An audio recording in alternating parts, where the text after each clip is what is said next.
என்ன பார்த்துட்டு இருக்கீங்க? கபாலி படத்துக்கு தான் ரெடி ஆகிட்டு இருக்கேன்.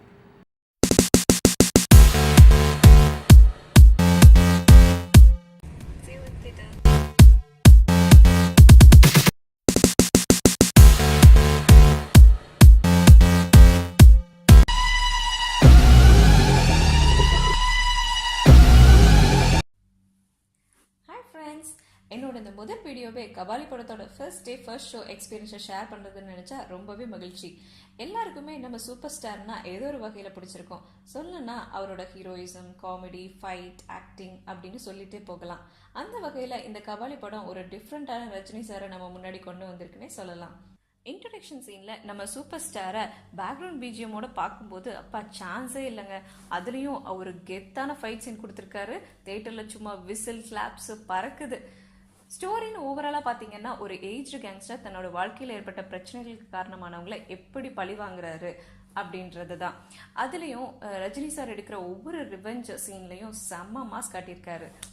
படத்தில் எனக்கு பிடிச்ச விஷயம்னு சொல்லணும்னா ரஜினி சாரோட லுக்கு சும்மா கோட்டு சூட்டுன்னு கலக்கிறாருங்க. அதே மாதிரி தன்சிகாவோட கெட்டப்பு வித்தியாசமாகவே இருந்தது. ராதிகா ஆப்தே கேரக்டருக்கு ஏற்ற மாதிரி நல்லாவே நடிச்சிருக்காங்க. ஒரு சென்டிமெண்ட் சீனில் நம்மளையே கலங்கவும் வச்சிடுறாங்க.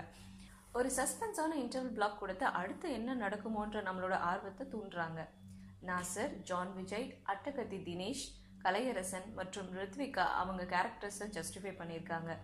படத்தில் லொக்கேஷன்ஸ், காஸ்டியூம் டிசைன்ஸ் எல்லாமே பக்காவாக இருக்குது. முக்கியமாக கிளைமேக்ஸ் சீன் எல்லாரும் ஏற்றுக்கிற மாதிரி இருக்குங்க. படத்தில் கொஞ்சம் விஷயங்களை கவனிச்சிருக்கலாம். சொல்லப்போனால் சில இடத்துல மலாய், சைனீஸ் லாங்குவேஜை பேசுகிறாங்க.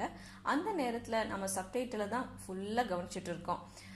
சாங்ஸ்ன்னு பார்த்தீங்கன்னா நெருப்பிடா சாங் தவிர மற்ற சாங்ஸ் அவ்வளவா மனசில் நிற்கல. படத்தில் சில ஆர்டிஸ்டோட நடிப்பு ஆர்டிஃபிஷியலாக இருந்தது. கொஞ்சம் கான்சன்ட்ரேட் பண்ணியிருக்கலாமோன்னு தோணுச்சு. ஃபர்ஸ்ட் ஆஃப் மிடில் வர ஃப்ளாஷ்பேக் சீனு கிளம்ஸியாக இருந்தது. கொஞ்சம் போராக ஃபீல் பண்ணேன். அப்புறம் ஆஸ் அ ஆடியன்ஸாக நான் ரஜினி சாரோட காமெடியை மிஸ் பண்ணேன். மொத்தத்தில் படம் எப்படி இருந்ததுன்னா ஆஸ் அ ரஜினி சார் ஃபேனாக எனக்கு ரொம்பவே பிடிச்சிருந்தது. கண்டிப்பாக நீங்களும் மிஸ் பண்ணாமல் தியேட்டரில் போய் பாருங்கள். உங்களுக்கு இந்த வீடியோ பிடிச்சிருந்ததுன்னா லைக் பண்ணுங்கள், உங்கள் ஃப்ரெண்ட்ஸுக்கு ஷேர் பண்ணுங்கள். Stay tune for my next video. Thank you. Bye bye.